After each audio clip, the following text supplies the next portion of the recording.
Olá, bom dia, boa tarde, boa noite, independente do horário que você esteja iniciando esse vídeo, quero te agradecer. Quero avisar também, se você puder clicar aqui, né, para se cadastrar no canal, para você receber novas notícias, será de grande importância para nós. Isso vai ajudar a nos motivar nesse projeto tão importante, tão bacana, que é um minuto de cada vez. Hoje nós estamos fazendo o segundo passo, né? Nós iniciamos ontem no sábado, né? Que tem todo um significado do sábado. Hoje, domingo, né? Também temos um significado. E até a próxima sexta-feira eu estarei postando, né? Fazendo um vídeo desse programa que me ajudou a fazer uma mudança muito especial na minha vida. E esse vídeo de hoje, ele vai ser muito marcante. Ele tem uma importância fundamental dentro desse processo de transformação, né? Então eu vou dividir com você aqui agora a tela do meu computador. Então assim, a vida pode ser mais em um minuto de cada vez. Então no segundo passo de hoje, desse programa, nós vamos encontrar Deus, né? Ou a força superior. Independente de você ser religioso ou não, eu não estou aqui para apontar questão, denominação religiosa. Não é para isso que eu estou aqui. Eu estou aqui sim para falar, dentro desse processo de autodesenvolvimento, da força superior, seja lá a forma com a qual você se encontre dentro desse processo. Para a gente iniciar, eu tenho uma pergunta muito importante para você. Quem é a pessoa mais importante da sua vida? Você já parou para pensar em quem é a pessoa mais importante da sua vida? Quem é a pessoa mais importante da sua vida?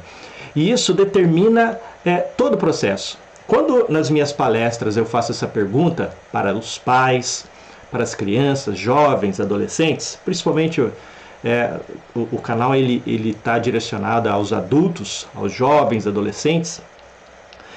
E quando eu pergunto isso para as pessoas, os pais dizem: ah, meu filho, né? Isso é uma coisa muito importante. Então, a pessoa mais importante da minha vida sou eu. Se nós não nos colocarmos desta forma, mas é egoísta. Não é. Dentro desse processo que nós estamos nos propondo aqui, sim, né? Quando a pessoa, né, toma decisão, nós fomos lá no primeiro passo, tomou a decisão de parar de usar droga. Ela é extremamente egoísta, centralizadora, então ela faz de tudo para ter, né, a satisfação, o prazer, que é usar drogas. Então ele é um egoísta ao extremo. No processo que a gente vai passar daqui para frente, nós vamos ter que trabalhar isso. E daí, em vez de eu ter o prazer como objetivo principal, nós vamos ter a minha saúde, a minha serenidade. Porque se eu não estiver bem, eu não posso ajudar ninguém, nem a mim mesmo. Então eu tenho que ter esse autoencontro. Eu tenho que ter essa reconciliação comigo, principalmente me perdoar. A gente vai ter um passo lá na frente que a gente vai fazer essa catarse, né? A gente vai aprender a se perdoar, a reconstruirmos-nos, né? Então, passo a passo a gente vai aprendendo a lidar. Então, assim, quem é a pessoa mais importante da sua vida, da minha vida, sou eu. Aí vem outras pessoas, né? Eu gosto demais, né, de estudar, né, as pessoas, de ter referências, né, de ler biografias. E o Martin Luther King, ele tem uma história fantástica, né? Ele é pastor, né? Ele foi pastor batista. Ele foi um visionário nos Estados Unidos E o que eu acho interessante é que ele tinha uma capacidade de oratória, de convencer, né, as pessoas através da oratória, da palavra, né, que marcou muito. E quem é palestrante, quem, né, treina para isso, sempre vai tê-lo como referência. Mas não é sobre isso que eu quero trazer algo dele aqui não. Né? Ele, como eu já disse, ele foi pastor da Igreja Batista. Deixa eu mostrar aqui para você. Né? Então, ele foi um líder nos Estados Unidos, é uma pessoa fantástica. A história dele é uma história muito bacana, né? As oratórias dele.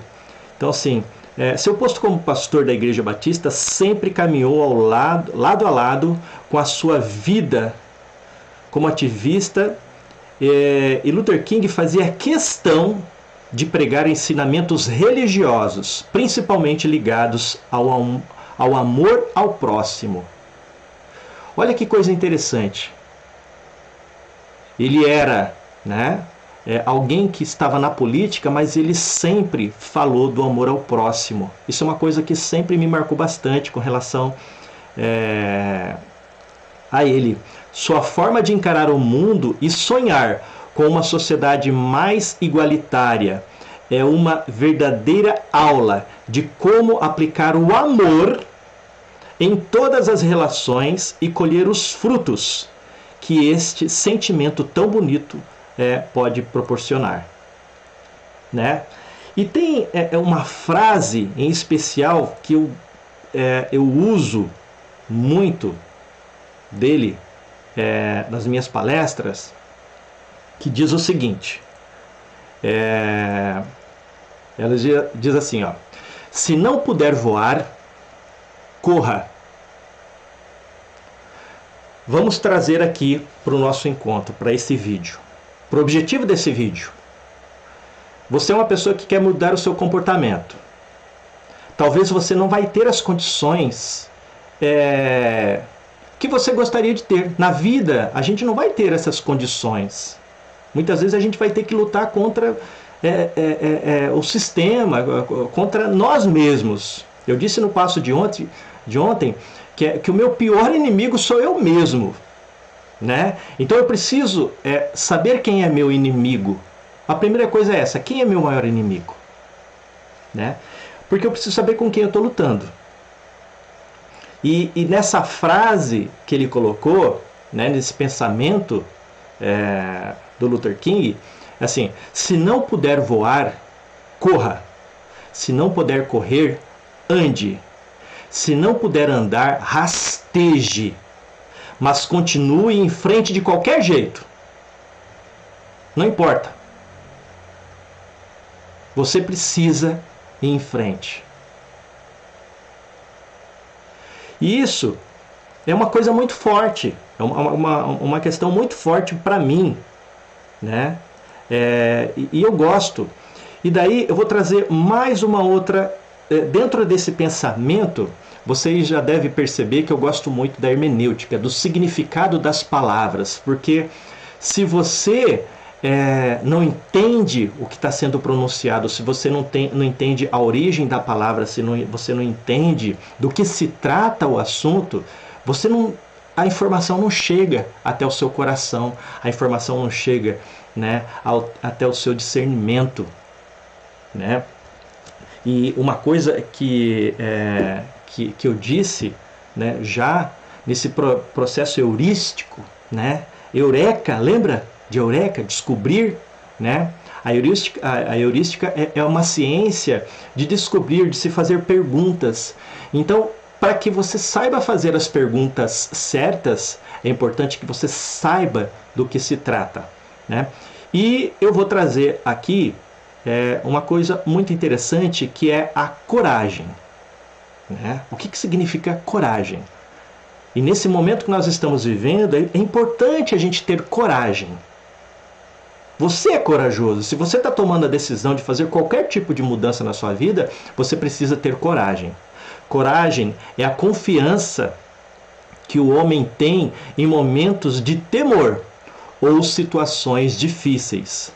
É o que o faz viver lutando e enfrentando os problemas e as barreiras que colocam medo.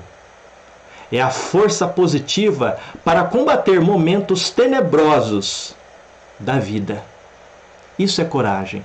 E Platão, né, ele correlaciona a coragem com razão, com a dor. Então, olha a importância de coragem, o significado da coragem. E você que está aqui, você é corajoso, você é determinado.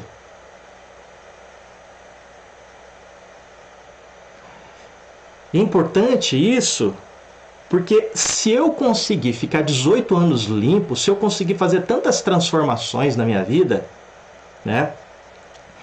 E hoje, no dia de hoje, eu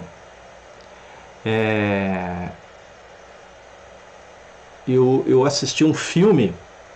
Eu nem ia falar sobre isso, mas eu vou buscar até o nome do filme aqui que eu assisti. Eu assisti com a minha esposa esse filme. No início eu nem quis assistir esse filme. Assisti pela Netflix. Milagres do Céu. Esse filme ele conta a história de uma família americana. São 3 filhas, um casal, onde a filha ela tem uma doença, né? No estômago, no intestino. Então assim, essa família ela passa por tantas dificuldades. Isso se dá e eles são de uma igreja lá nos Estados Unidos, e a mulher acaba, né, perdendo a fé em Deus. Ela acaba nem querendo conversar mais com Deus. E as coisas só vão piorando. E daí essa criança ela é desenganada pelos médicos. E daí existe um médico, né, do outro lado do país. E a família já estava passando por dificuldades financeiras, mas essa mãe acompanhou essa filha e foi lutar, né? Lutar pela filha.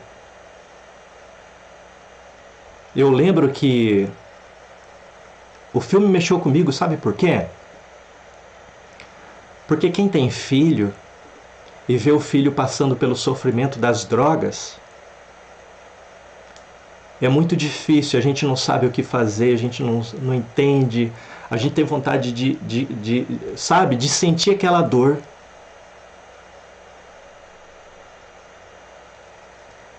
O processo de drogadição na minha vida, eu parei de usar droga há 18 anos. Mas a transformação que esse processo trouxe para a minha vida, ele foi tão profundo, que me deu forças para lidar com situações tão difíceis. Então assim, a causa que me levou, é lógico, eu fui usar droga, eu tive uma causa por trás disso, eu disse isso no passo anterior, e eu tive que ir reaprendendo, né, a lidar com isso. E depois que eu consegui ficar alguns anos limpo, eu comecei a reconstruir um modelo de vida. Aquele modelo de vida ideal, constituir família, né? Eu consegui assim, começar faculdade. Comecei 9 faculdades, eu consegui me formar em uma, né? Eu me especializei, eu me tornei um profissional, eu viajei para fora do país a trabalho, eu conheci o Brasil inteiro viajando, dando treinamento, fazendo projetos. Eu sou da área de engenharia e assim, eu consegui ir almejando, mas isso não significa que eu não tive problemas. E nesse filme, voltando ao filme, chega um momento no final do filme que essa menina brincando numa árvore, né, com a irmã dela, acaba assim caindo dentro de uma árvore. E lá era impossível os bombeiros irem ali e retirá-la, e ela passou um bom tempo, algumas horas ali, acabou sendo resgatada pelos bombeiros e foi para o hospital. Lá no hospital, o médico ficou surpreso, porque ela não tinha um arranhão, ela estava suja de ter caído ali, né? E ocorreu, né, por isso que o nome do filme é Milagre, que ela se curou. Naquele momento de dor, em que aquela criança estava lá trancada, aquela família começou a orar. As pessoas começaram a orar, os bombeiros. A mãe não acreditava mais em Deus. A mãe tinha parado há muito tempo de orar. E ela pediu naquele momento.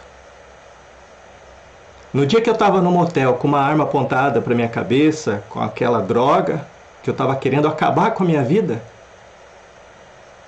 eu falei para o Senhor: Senhor, se a minha vida serve de alguma coisa, faz uso dela. Porque para mim a minha vida não serve mais. E Deus não vem assim e faz um milagre. Com o passo que você vai ver hoje, né? Senhor, me ajude a fazer a minha tarefa. Eu não pedi para que Deus tirasse aquilo de mim. Eu pedi para que assim, essa vida que eu estou vivendo, ela não serve mais para mim. Agora, se o Senhor me ajudar a mostrar um novo caminho, a viver um novo caminho, eu me comprometo que vou fazer o maior esforço que eu puder, e o que eu não puder, e aonde eu não alcançar, Senhor, eu conto com o Senhor. Mas eu vou fazer de tudo para concretizar esse objetivo. Foi dessa forma. E no filme, a menina conta depois para os pais o que se passou naqueles instantes, né? Ela viu o corpo dela, ela foi para um outro ambiente, né? E ela conversava, mas ela não conversava com Deus assim como se fosse uma pessoa ali na frente dela. Ela conversava dentro da cabeça dela, né? Pelo pensamento. E Deus falou assim: você vai ser curada. Você vai viver uma vida curada daqui para frente.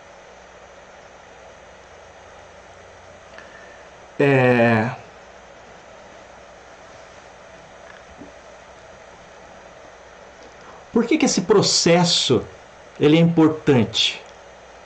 Por que esse passo é importante? Porque Deus, porque essa força superior é importante. Eu consegui parar de usar drogas. Eu consegui fazer um monte de coisa. Mas chegou um momento, daí você perguntar, mas coisa e tal. Usar droga é uma consequência de um problema que eu tinha. Eu parei de usar droga. Então, a minha vida, ela teve outros problemas, como na vida de várias outras pessoas. Dos problemas mais, assim, dos últimos anos que eu tenho vivenciado, então assim, eu me casei, então assim, eu com a minha esposa, nós perdemos a primeira gestação com 3 meses, aquilo foi muito difícil. Muito difícil. Né? Perder o sonho de ter um filho. Só aí que eu descobri que muitas pessoas perdem os seus filhos. Mas eu não recaí. Eu permaneci firme. 2 anos depois, minha esposa ficou grávida do Francisco. Francisco nasceu. Com 1 ano e 2 meses, meu filho estava em casa, minha esposa fez um chá, ele puxou e caiu uma chaleira de chá no rosto dele. Ele teve queimaduras profundas. Nós passamos 30 dias no hospital, ele passou por 11 procedimentos cirúrgicos. E eu lembro que nós nos reunimos no hospital e tinha uma capela E eu estava muito preocupado com a minha esposa. Minha esposa estava grávida novamente. E lá pela oitava, foi na 10ª cirurgia, 11ª cirurgia, que ele teve que fazer um enxerto, tirar a pele da cabeça e colocar no bracinho. Eu tive que internar minha esposa porque ela tinha perdido novamente o bebê. Então, eu estava com meu filho para fazer cirurgia no hospital. Eu tive que fazer uma viagem de trabalho. Eu voltei, fiquei com meu filho, enquanto internei a minha esposa em um outro hospital especializado para fazer, né, a retirada. Graças a Deus, o próprio corpo expeliu. Existe um processo que eu não me lembro agora. Mas eu não perdi a fé. Eu sempre me pergunto para o Senhor: Senhor, o que eu tenho que aprender com isso? Depois disso, nós perdemos mais 2. Então, de 5 gestações, nós tivemos uma positivada. Né? E assim vai. Né? A vida vai. Só que o que eu aprendi nesse processo do grupo de autodesenvolvimento foi muito importante. Foi extremamente importante. Porque me ajudou a passar por esses momentos difíceis. Porque uma pessoa, quando ela tem que parar, quando ela tem que fazer uma transformação na vida dela, ela precisa juntar forças de onde ela não tem. Então, é importante a gente ter essa segurança. Então, eu vou passar aqui para frente para que você tenha noção de algumas coisas. Então, eu vou... Você está sujeito a mudanças? Né? Você está sujeito a mudanças? Eis a questão. Né? E no nosso passo de hoje, né?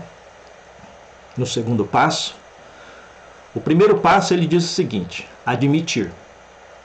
O primeiro passo ele se resume em admitir. O segundo passo ele trata da força superior. Da força superior. Né? E nós vamos caminhando dentro desse processo. Né? Então eu pergunto, vale a pena você estar aqui? Nós sabemos que esse é um assunto denso. Existem pessoas, existe uma forma hoje no mundo digital de nós dizermos que existe o conteúdo raiz e o conteúdo Nutella. Então, assim, isso aqui vai um pouquinho além do raiz, né? Porque ele é profundo, ele é denso. E não tem como fazer isso de forma rápida, né? Assim, leviana. Vamos colocar aqui. Não existe milagre, não existe aquele pozinho de prilim-pim-pim que coloca. Não. Infelizmente não. Mas eu garanto para você que funciona. Eu vi isso funcionar com muitas pessoas. Muitas pessoas. E eu tô aqui, eu garanto para você que eu vou estar dando o meu melhor. Né? Eu me comprometo com você.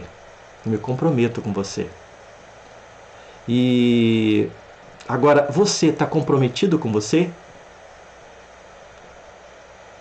O que você vai ganhar com você nesse processo? Né? Esse método vai te ajudar só se você experimentar, só se você colocar em prática.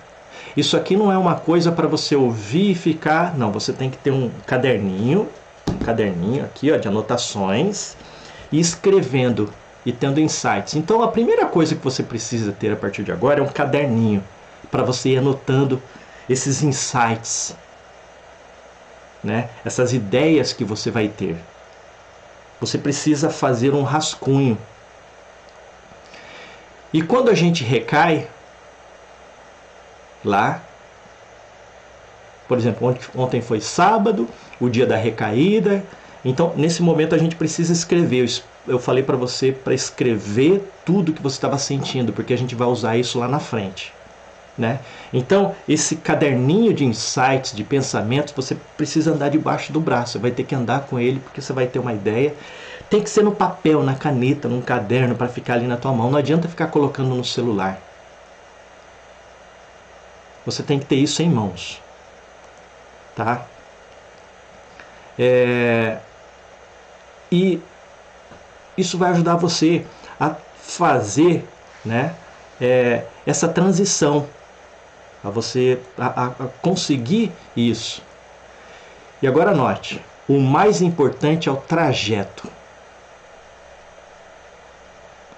Para quem já fez escalada, você precisa escalar um morro para ver o horizonte. Se você não for olhando as pedras do lado, o riacho, as árvores, aquele cheiro, né? Se você não se sujar nesse processo, não está valendo.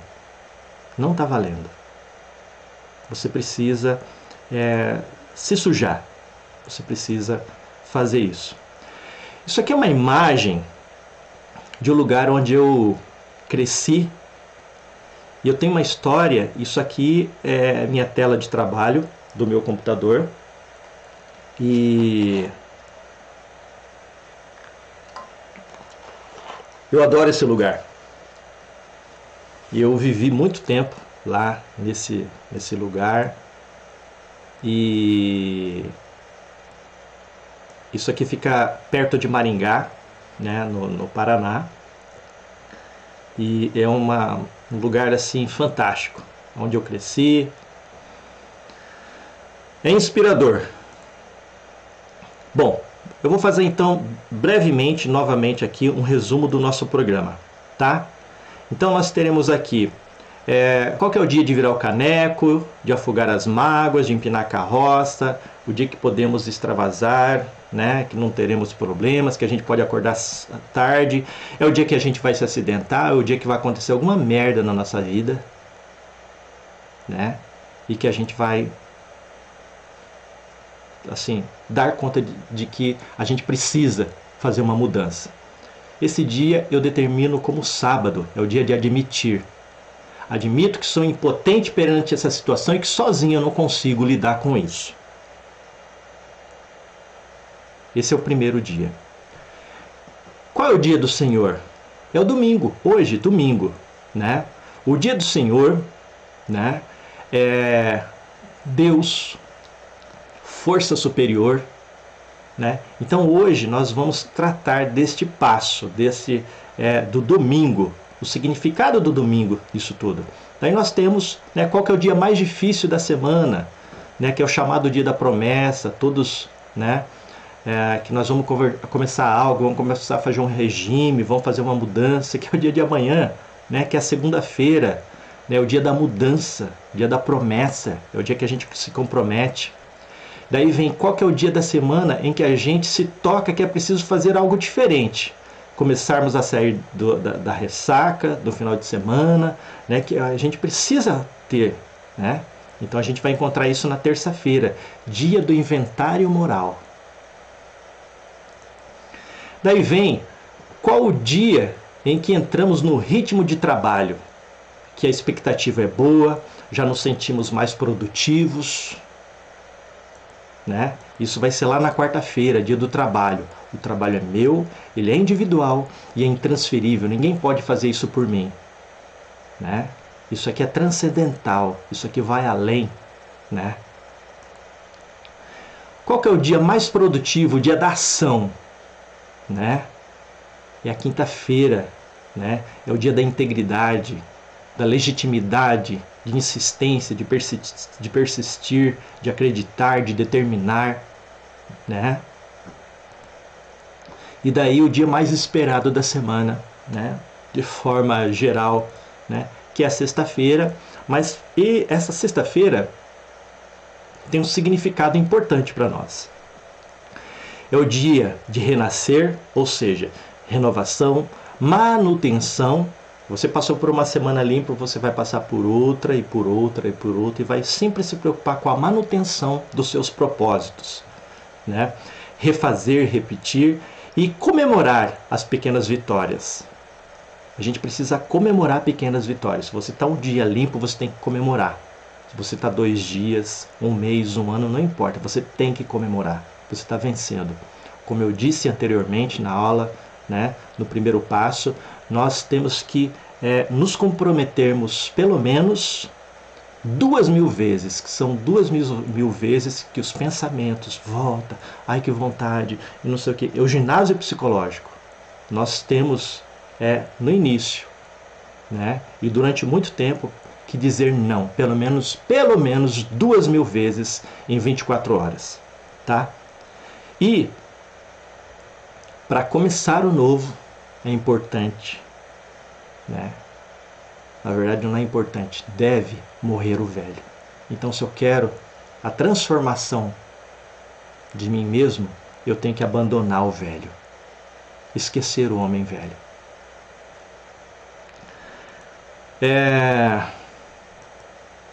Então, um resumo rápido. Então, sábado é admitir, domingo, dia do Senhor, segunda, dia da mudança, a terça, do inventário, a quarta, trabalho, quinta, integridade, sexta, renascer. Então, nós temos, né, os 5 primeiros dias que admitir, né, que admitir esse processo. E os 2 últimos dias seguir libertos no processo de autolibertação. Certo? Bom, a vida pode ser mais, 1 minuto de cada vez. Então, nós voltamos aqui para o dia de hoje. Domingo, dia do Senhor, Deus, força superior. Se você é materialista, se você perdeu a esperança, a fé, se você não é religioso, não tem problema. Por isso que a partir de agora eu vou estar explicando. Talvez para você que já conheça, que tenha... a gente, para entrar nesse processo, nós temos que fazer algumas observações importantes. Para que haja o homem novo, nós temos que matar o velho. Então, assim, não há como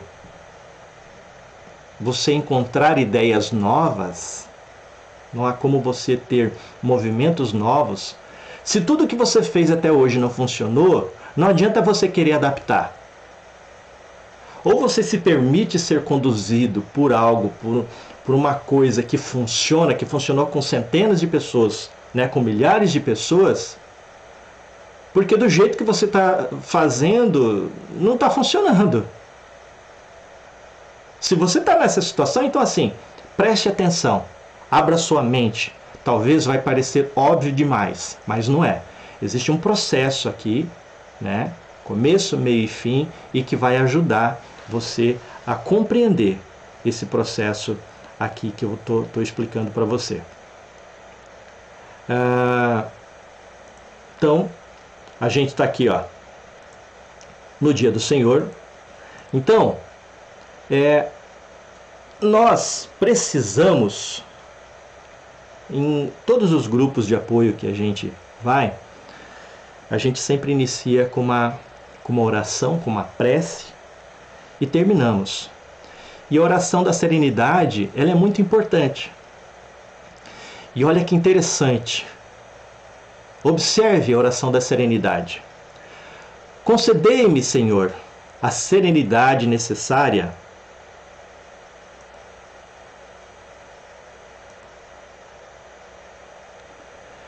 para aceitar as coisas que não posso modificar. Coragem, já falei de coragem, para modificar as que posso, e sabedoria para distinguir a diferença. Vivendo um dia de cada vez. Olha que interessante. Desfrutando um momento de cada vez. Aceitando as dificuldades como um caminho para alcançar a paz. Aceitando como Ele fez. Aqui se trata de Jesus. Aceitando como Ele fez o mundo pecador tal como é e não como eu gostaria que fosse. Nós somos indivíduos diferentes uns dos outros. E a gente precisa aceitar algumas situações. Confiando que Deus, essa força superior, fará bem todas as coisas se eu me render à sua vontade. Se eu entrar nesse fluxo das leis de Deus. Se eu entender as regras, as leis do movimento universal.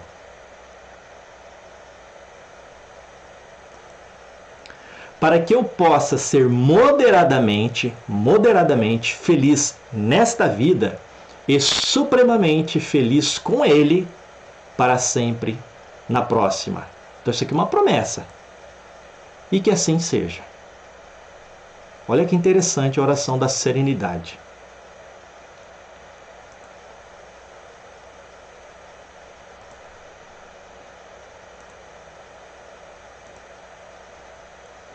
Bom, agora a gente começa o nosso segundo passo, que é o domingo. Então, o segundo passo ele é praticamente assim, ele está concentrado nessa força superior e os grupos de apoio, de modo geral, eles, no segundo passo desse processo, venham acreditar em um poder superior, aqui Deus. Observe bem, venho acreditar que um poder, alguém está dizendo alguma coisa, um poder superior, Deus, maior que eu, poderá, ele não vai fazer, me ajudar, não tem milagre, tem trabalho. Todo o nosso processo de autodesenvolvimento é trabalho duro. Ajudar a retomar. Se é retomar, é alguma coisa que eu já tive. Na infância, não sei há que tempo, eu já fui sereno, eu não precisei de drogas para viver, eu não precisei de determinados comportamentos para viver.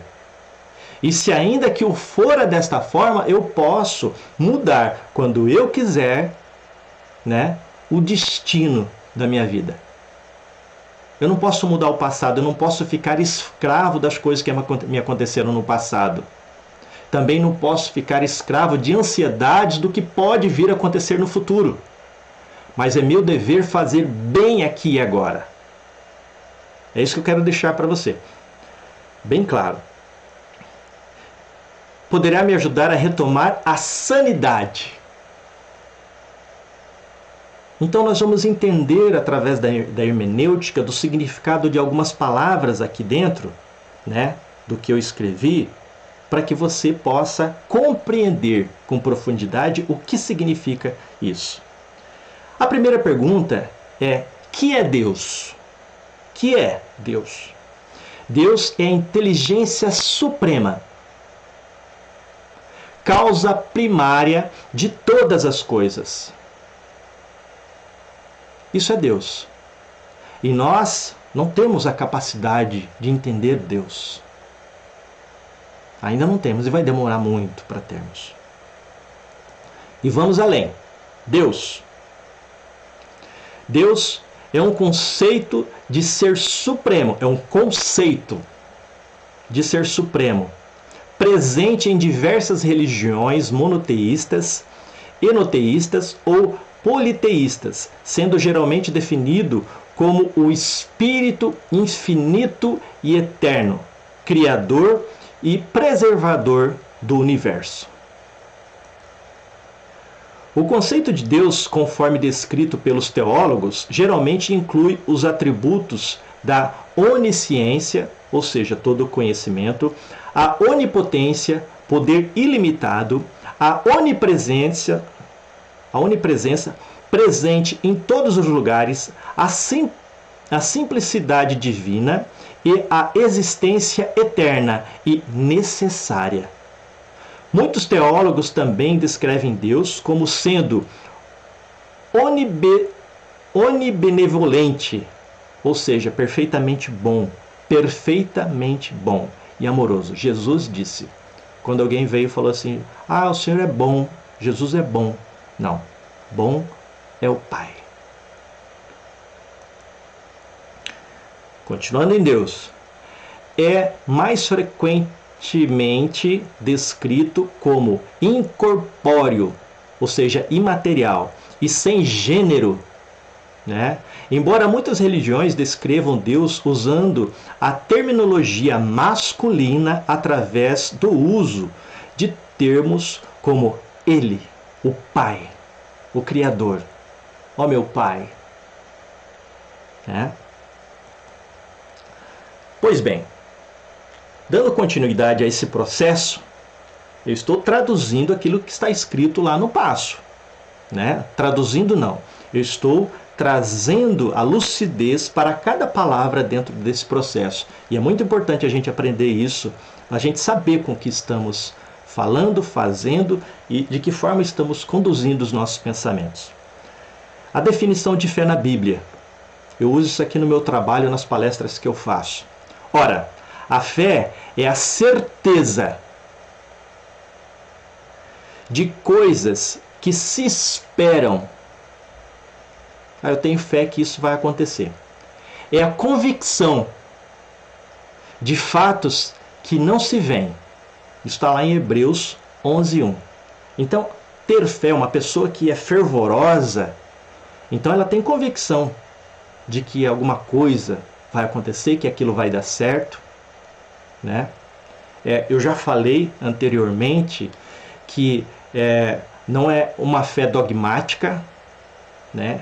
É possível a gente ter uma fé raciocinada, conhecendo os fatos, as leis, a ciência. Então, é desta fé que eu estou falando. Daí eu tenho uma explicação para a fé.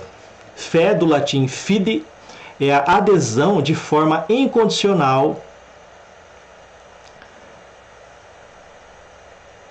a uma hipótese que a pessoa passa a considerar como sendo uma verdade sem qualquer tipo de prova ou critério objetivo de verificação, pela absoluta confiança que se deposita nesta ideia ou fonte de transmissão. A fé acompanha absoluta abstinência de dúvida. Não há dúvida para quem tem fé, para quem exerce essa fé. Pelo antagonismo inerente à natureza destes fenômenos psicológicos e da lógica conceitual, ou seja, é impossível duvidar e ter fé ao mesmo tempo. Mas, Fernando, eu não tenho fé, minha fé é muito pequena. Treine. A gente precisa de treinar. A expressão se relaciona semanticamente com os verbos crer, acreditar, confiar e apostar, embora estes três últimos não necessariamente exprimam o sentido de fé, posto que podem embutir dúvida parcial como reconhecimento de um possível engano. A relação da fé com os outros verbos consistem em nutrir um sentido de afeição ou até mesmo amor por uma hipótese a qual se acredita, ou confia ou aposta ser verdade. Então, o que quer dizer aqui o passo? Venho acreditar que um poder superior, Deus, já significamos Deus, né, explicamos o que é Deus, maior que eu poderá me ajudar a retomar a sanidade. Vamos em frente. O que é sanidade? Na etimologia, origem da palavra sanidade, do latim sanitas, atis, saúde. Sanidade quer dizer saúde. Qualidade de são, de quem tem boa saúde, higiene. Interessante que quando a pessoa, no caso da droga, ela vai se desleixando. O usuário de maconha, ele vai perdendo o asseio de tomar banho, de escovar dente, de vestir uma roupa cheirosa, né? Ele vive usando incenso, aquela coisa toda, né? Olha só que interessante. Equilíbrio mental ou físico, expressão de sensatez e integridade. Você já viu essa palavra aqui dentro desse processo. Reunião do que leva alguém a possuir uma excelente saúde, salubridade. Né? A gente está falando aqui de sanidade. Saúde.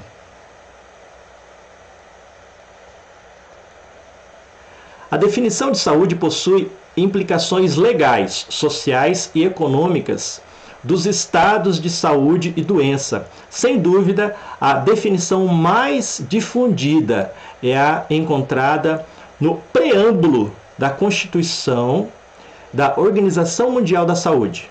Saúde é um estado de completo bem-estar físico, mental e social, e não apenas a ausência de doença.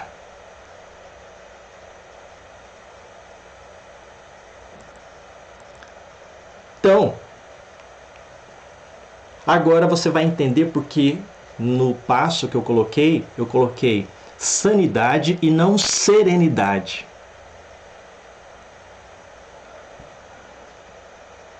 Serenidade, característica, é uma característica da pessoa que age com tranquilidade diante de situações complicadas, perigosas, traumáticas, enfrentou as adversidades com serenidade. No sentido figurado, que se apresenta sem agitações ou perturbações, tranquilidade. Estado ou condição da pessoa serena, de quem age de maneira calma, tranquila. Na etimologia, né, o significado, a origem da palavra serenidade, do latim serenitas, né, qualidade de sereno. Né? Então, vamos lá descobrir o que é sereno. Que demonstra tranquilidade, mansidão, ausência de distúrbios ou agitação, sossegado, o mar sereno. Que age de maneira calma, sossegada, que se define por não possuir perturbações, tranquilo. Dormia sereno, como um bebê, como uma criança. Sereno é sinônimo de pacífico, comedido, ameno, sossegado, brando, chuvisco, delicado, orvalho e suave. Aí, nós vamos entender então a hermenêutica, por que das palavras estarem naquela posição e naquele sentido, e que sentido tem isso tudo para nós. Falamos e ouvimos muito sobre oração. A oração é orar e agir. Não basta você ficar em oração, suplicando ao Senhor, se você não sujar suas mãos, se você não colocar as suas mãos, né, para trabalhar. E daí, eu acho que em 2012, o Francisco Cândido Xavier, ele foi eleito pelo povo brasileiro o maior brasileiro de todos os tempos. E nas pesquisas sobre drogadição, do ponto de vista dessa entrevista, ele deu uma entrevista para a Hebe Camargo, junto com a Nair Belo, lá em 1985. Né? E o Francisco Cândido Xavier, eu acho que eu vim descobrir só uns 10 anos depois, eu acho que foi isso. Eu acho que pelo menos 10, 12 anos, só 10 anos, 12 anos, de que o dia que eu tomei a decisão, no dia 30 de junho de 2002, foi o dia que o Francisco Cândido Xavier, o Chico Xavier, ele havia morrido. Na linguagem espírita, desencarnou. Né? A história desse homem, né, o papel dele na história do Brasil, né, a obra de caridade é inquestionável.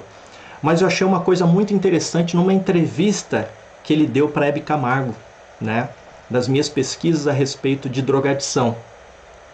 E daí, elas fazem, a Hebe faz a pergunta para ele: por que os jovens estão se entregando tanto ao tóxico? Né?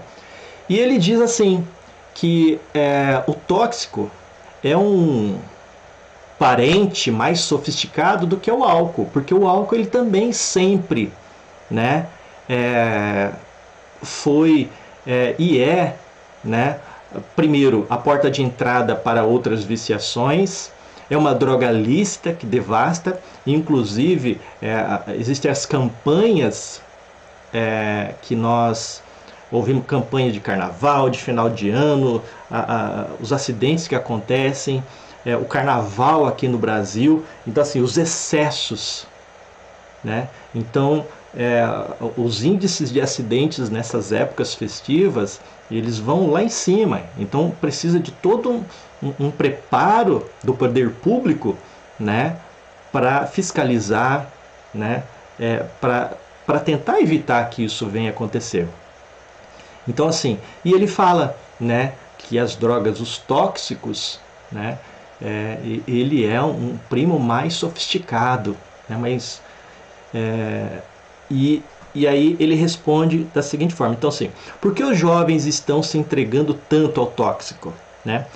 A fascinação pelo tóxico é a necessidade de amor que a criança e o jovem, o adolescente, sentem naturalmente no seu próprio desenvolvimento.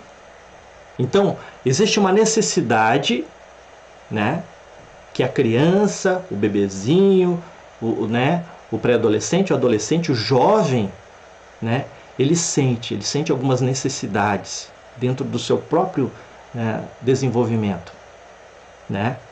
E daí ele vai para a droga.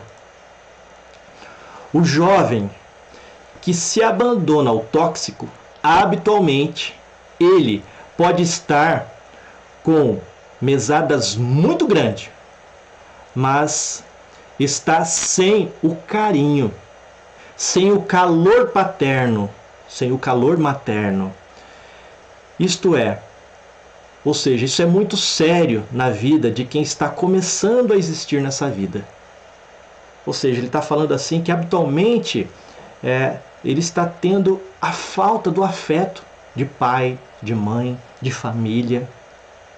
E a gente, né, de forma geral, dá presentes, dá bens materiais, mas não dá a presença. Então, nessa primeira infância, na segunda infância, uma coisa muito interessante que o Seu Barros foi uma pessoa de uma história fantástica na cidade de Ponta Grossa, que dirigiu por mais de 40 anos a Guarda Mirim.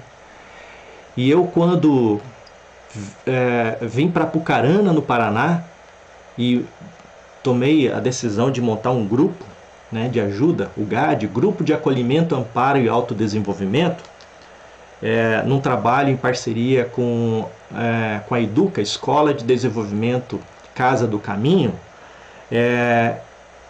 e eu fui partilhar com ele as dificuldades que a gente tinha de ajudar as pessoas, pais de famílias, mães de famílias, os adultos, né?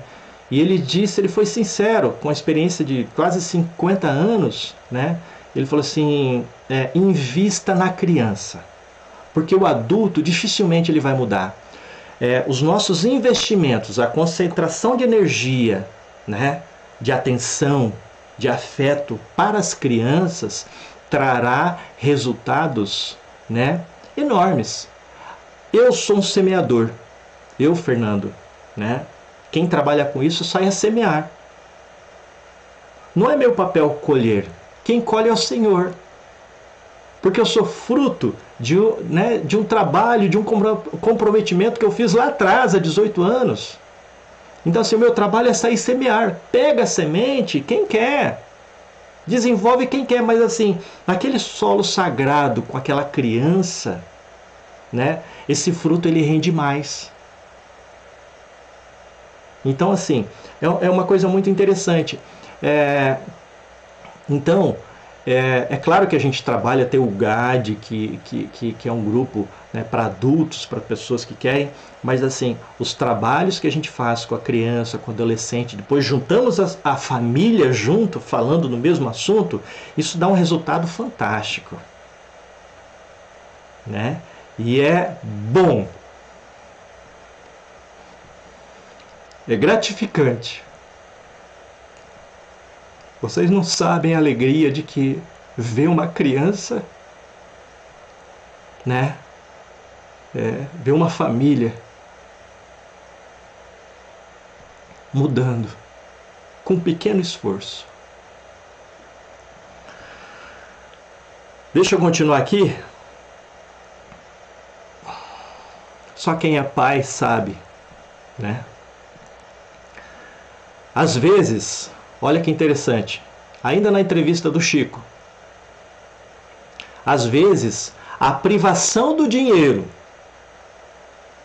e a doação do trabalho digno é que vai construir uma existência feliz. Então, você dar tudo não vai ajudar seu filho, mas às vezes você dá um trabalho.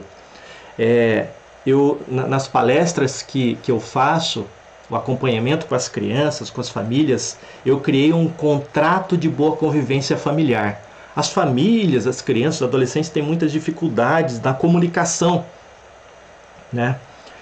E nós criamos um contrato dos deveres, os deveres das crianças menores, né, dos maiorzinhos, depois dos adolescentes e dos pais. Então a família faz um contrato, né? Todos assinam e deixam na porta da geladeira. Não vai, daí assim, a ideia é fazer com que você repita a ladainha, você repita novamente aquele discurso, né? Por isso que é importante assinar o contrato, né? Você que é pai, que é mãe, que seu filho pediu ajuda, ele quer mudar, né? Você está dando uma chance, faça um contrato, faça ele assinar isso e colocar na parede, na geladeira. Você não vai precisar discutir, olha na geladeira. Crie várias cópias coloca na sua casa.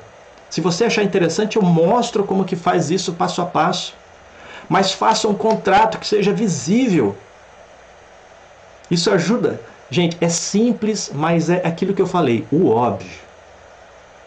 Ajuda muito, muito, muito. Então assim, ter as tarefas. E aquela história de que menino não arruma a cozinha, não limpa a casa, isso aí, olha, é falta de amor, porque as crianças e adolescentes têm que ajudar nas tarefas de casa.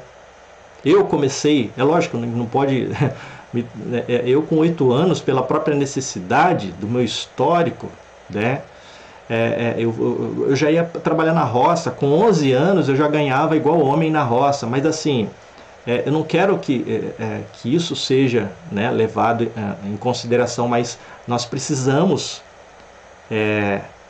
dar algum tipo de tarefa para os nossos filhos, para os nossos entes queridos. Bom, então, continuando no passo, daí eu trouxe a criança, né? Então, existem alguns sentimentos dentro de nós que é importante a gente observar, né? E o vazio existencial é uma coisa muito difícil de lidar. Então a pessoa só vai buscar droga porque alguma coisa não está bem dentro dela. Eu estou vendo que eu estou me movimentando, talvez vai dar uma travada no vídeo aqui, tá? Eu falo com as mãos. Vazio existencial.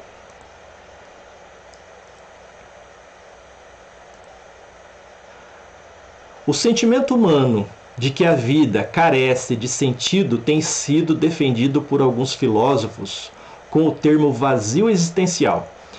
Este sentimento acontece normalmente entre pessoas que consideram que a vida humana carece de sentido, pois não acreditam em um Deus superior, muito menos em qualquer ideia que dê algum tipo de significado à vida, né? O vazio existencial tem sido descrito como uma doença da alma, pois aqueles que avaliam a vida, né, desta maneira, têm a sensação de desamparo, tédio e definitivamente vivem com a convicção de que estar vivo está associado ao desespero e à ausência de fé. Olha que interessante isso. Uma pessoa que não acredita, né, que tem um vazio. Num outro momento, eu vou falar que eu tinha um buraco aqui, que eu chamo de vazio existencial. Eu precisava preencher com a droga esse buraco. Não está aparecendo aqui, ó. Deixa eu tirar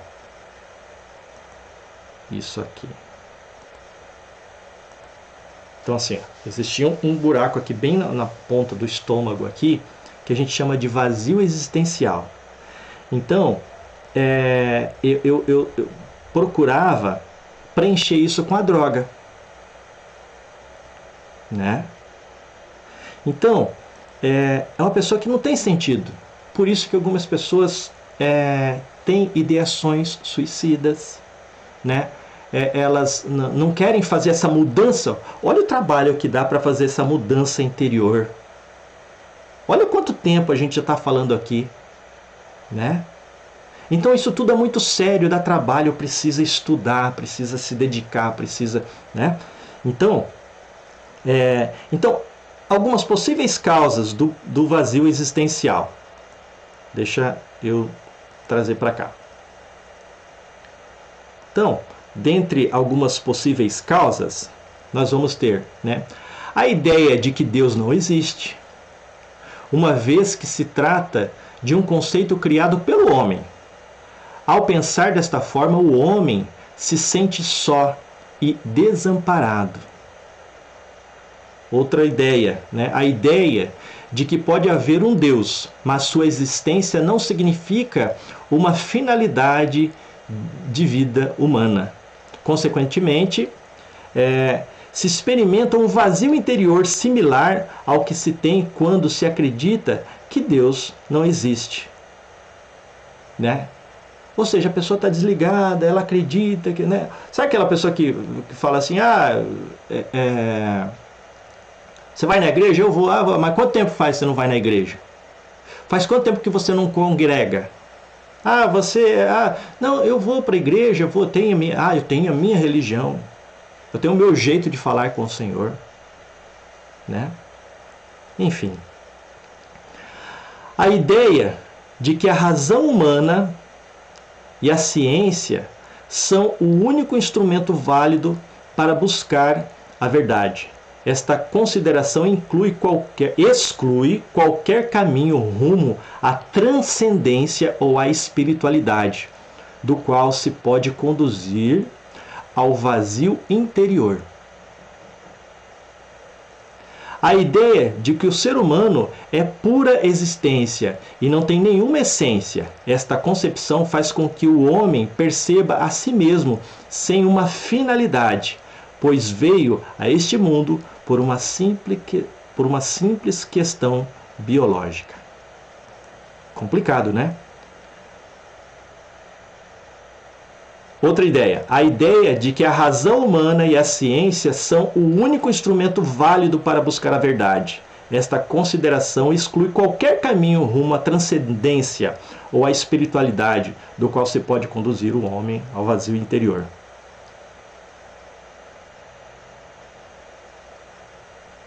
A ideia de que o ser humano é pura existência e não tem nenhuma essência. Esta concepção faz com que o homem perceba a si mesmo sem uma finalidade.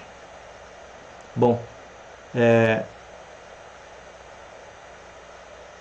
pois vejo que este mundo, por uma simples questão biológica, eu acabei de repetir, né?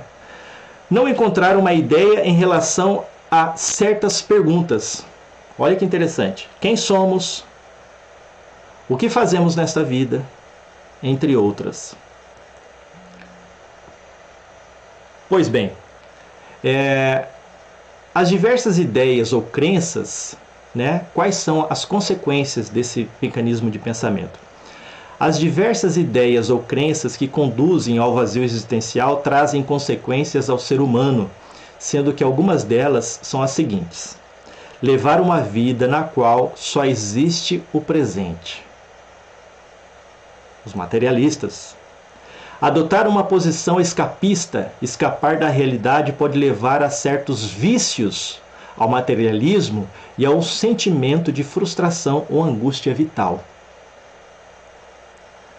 Abordar a vida humana com a ausência de valores supremos e, portanto, atuar sem ideais. Eu estou aqui em função de um ideal que eu tenho. Enfim, deve-se destacar que alguns pensadores descrevem o vazio existencial como um deserto da alma humana. Filosoficamente, o vazio existencial está equiparado ao conceito do nada. Imagine você viver sem nada, sem aspirações, entregue ao vício. É aqui que você entende o que é o adicto. Entregue a alguma coisa, alguma situação, a alguém como escravo. Ele perdeu todo o sentido de ser. E não adianta, mas ele é muito inteligente, ele é lúcido. Só que quando ele faz o uso de droga, quando ele está viciado naquele comportamento, ele não consegue. E é muito difícil. Mas vai existir meios de a gente conseguir ajudar essa pessoa. Vai existir meios de nós ajudarmos você. Mas você precisa entender esse processo. Aqui eu deixo uma passagem do jugo leve, está lá na passagem de João, né, do Cristo Consolador das Bem-aventuranças, né, para quem quiser dar uma estudada. Não vou cair aqui nesse assunto, né. Então, a oração, parte disso tudo é aceitar a minha doença. Então, assim, o que eu tenho que fazer é aceitar que eu tenho, né? O primeiro passo é aceitar que eu tenho um problema, que sozinho eu não consigo lidar com ele.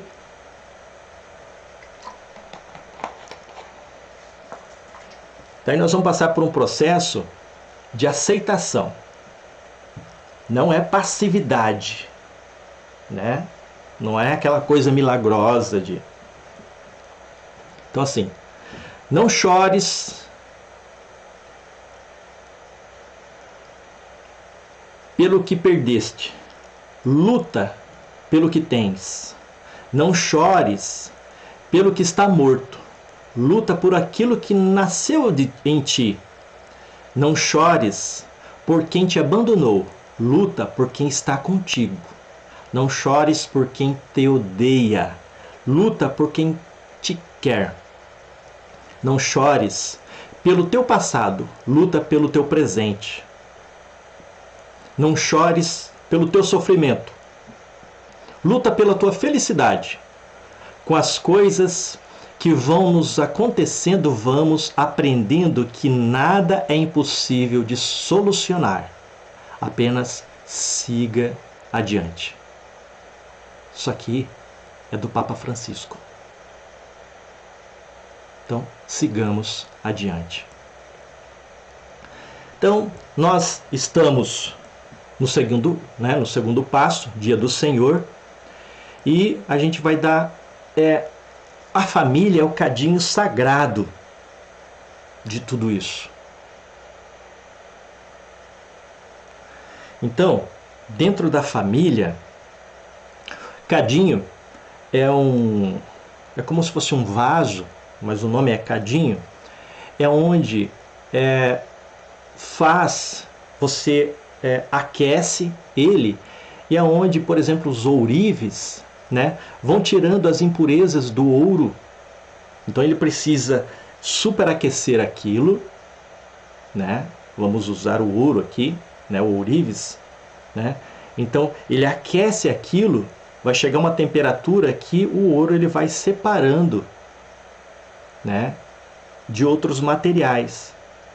E a pessoa que manipula aquilo ali, ele vai tirando e vai limpando, e vai tirando, é como se fosse tirar o shoyu do trigo, né? As impurezas. Então a família é isso. Às vezes numa família nós temos um irmão, alguém que a gente não tem afinidade, né? Ou ovelha negra. Mas a família é justamente para isso. E no final das contas, é a família que vai nos acolher. É sempre a família que vai estar lá. É a família, por mais afastada que estejamos, existe um laço consanguíneo que nos liga. É claro que nós encontramos verdadeiros irmãos, né, na vida, dos quais a gente vai poder ligar. E graças, eu sou uma pessoa que, inclusive, através desse trabalho voluntário, eu tenho irmãos que eu posso ligar a qualquer momento, a qualquer horário, e eles vão me socorrer.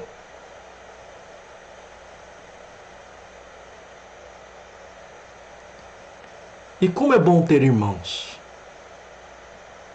Isso faz parte da família. O cadinho sagrado. Então, assim, faz parte da família a gente ter as nossas diferenças, o perdão. Então a gente tem que ser bom primeiro dentro de casa. É muito fácil a gente ser bom na rua.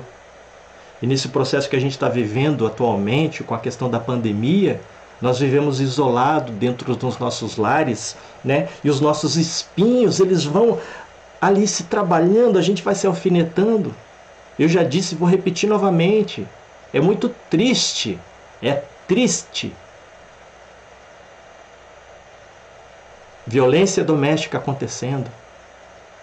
Violência com as crianças, violência sexual. Violência moral. Uso excessivo de álcool e outras drogas. Né? Aquele buraco, aquele vazio existencial, a falta, a incapacidade de diálogo.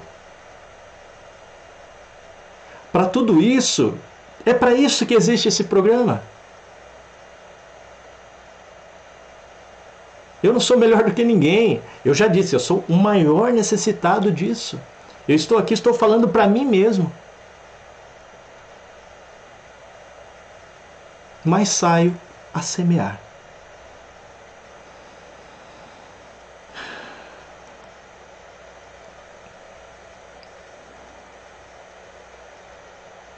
Quando a vantagem do grupo de apoio é que a gente pode ser quem a gente é. E os nossos filhos são reflexos. Eles são reflexos, eles repetem o que fazemos. Aqui está uma foto minha com meu filho orando, antes de fazer a alimentação. O meu filho diariamente, ele vem e fala assim: papai, amo você. Por que ele fala isso? Porque nós temos o hábito de fazer isso dentro de casa. Então, se você quer mudar a sua vida, se você quer mudar a sua trajetória, por mais que você não tenha isso hoje, mas você crê, você quer construir isso, você precisa praticar. É hábito. Tudo isso aqui é hábito. Tudo que eu estou falando aqui vai ser difícil você entender. Você sabe? Você tem que ter muita determinação para conseguir colocar isso em prática. E você vai ter que treinar, e treinar, e treinar, e treinar. Para virar um hábito. Daí sim, você consegue. Então, quem decide quando e como é você.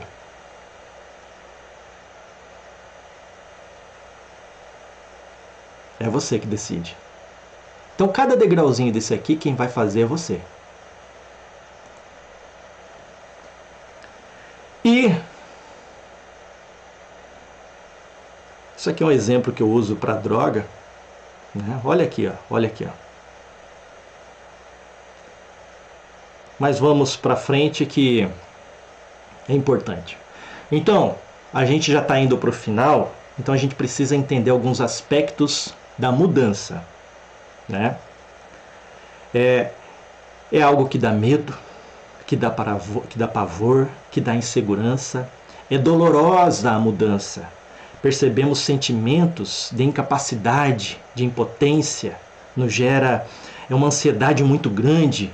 É por isso que desistimos só de pensar. Nossa, vai dar trabalho, não quero nem... Olha...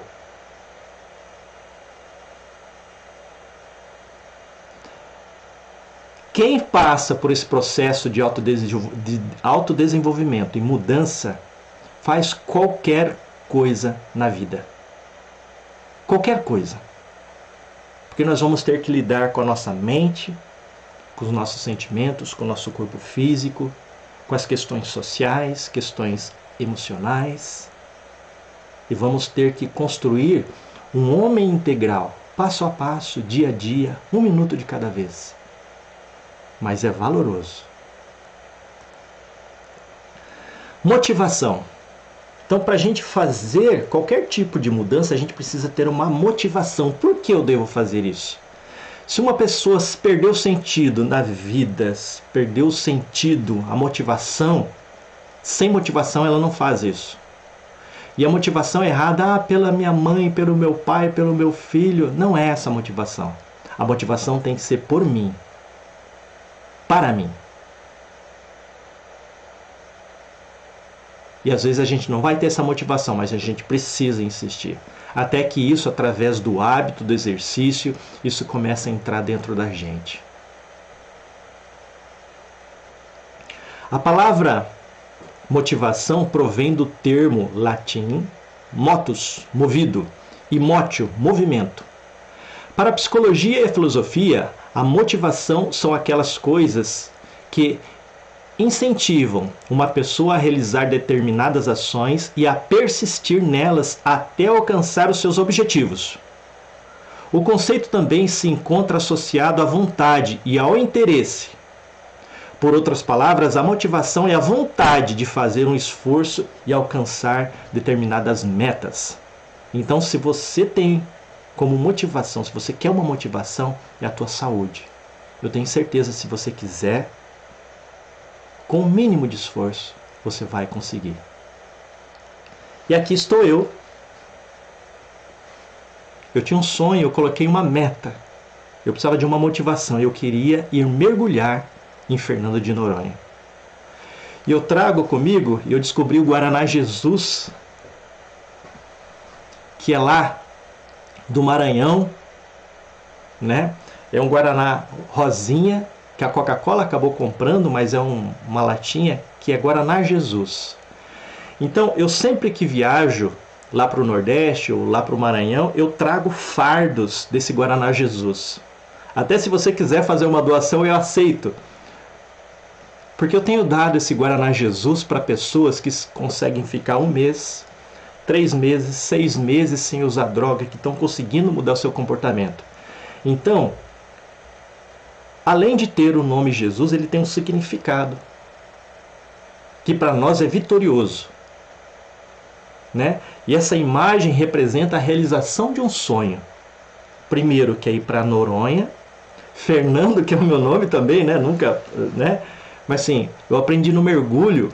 Quando eu mergulhei pela primeira vez, que eu fui fazer o batismo, depois de um curso que eu fiz, eu descobri que aquela sensação de mergulhar, de estar perto de tubarão, né, de animais marinhos, de você ter que ter um autocontrole profundo, aquela sensação de prazer, de bem-estar, ela é muito, mas muito superior a usar qualquer tipo de droga. E olha que eu usei todos os tipos de drogas que eu tinha, que eu conheci, que eu tive acesso durante os 12 anos.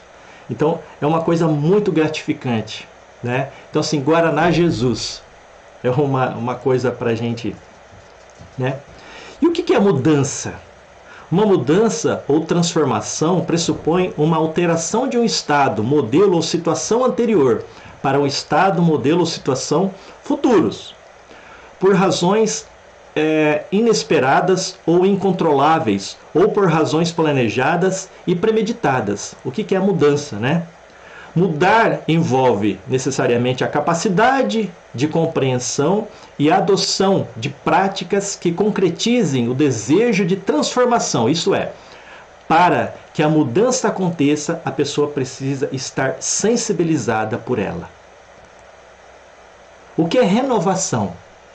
Renovação moral é o ato pelo qual a criatura humana, ao tomar consciência da sua realidade espiritual interior e de suas consequências, adota a iniciativa de modificá-la, sempre para melhor, para que suas atitudes passem a ser um efeito virtuoso de tal melhora. Renovação para isso, adotam-se métodos que vão da autocrítica à vigilância de sentimentos, pensamentos e atitudes, da fé raciocinada à prática das virtudes e renúncias contrárias ao sentimento que se quer alterar. Então eu tenho que fazer uma série de renúncias para chegar nos meus objetivos. Pois bem, e aqui eu tenho umas perguntas que eu vou fazer para você, para a gente estar, finalizando.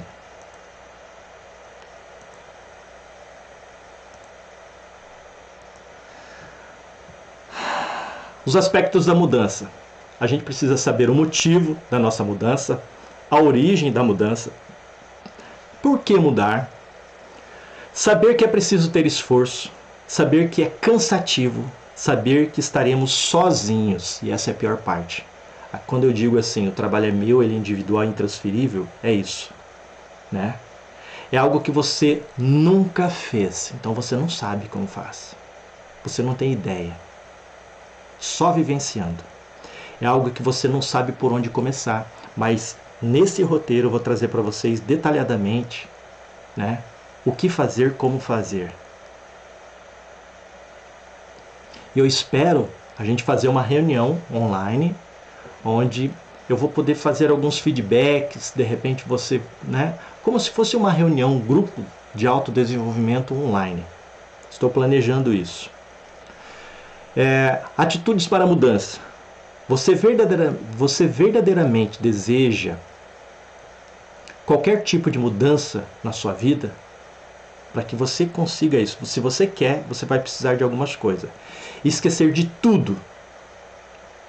Porque você não tem a mínima ideia de como faz isso. Você vai ter que ter disciplina, planejamento, coragem, solidão. Isso é um trabalho sozinho. É você e você. E viverás amarguras profundas. Mas, sem dúvida alguma, você vai poder viver momentos inesquecíveis. Eu quero agradecer pela sua atenção, por esses momentos, pela oportunidade de partilhar, disso que eu trago comigo, dessa experiência de 18 anos limpo. E se você conhece alguém que de alguma forma precisa, queira, a gente tem que ter ouvidos de ouvir, olhos de ver e percepção para de repente ajudar. De repente isso não serve para você, ou se tocou você, compartilha. Me ajude a levar isso para outras pessoas.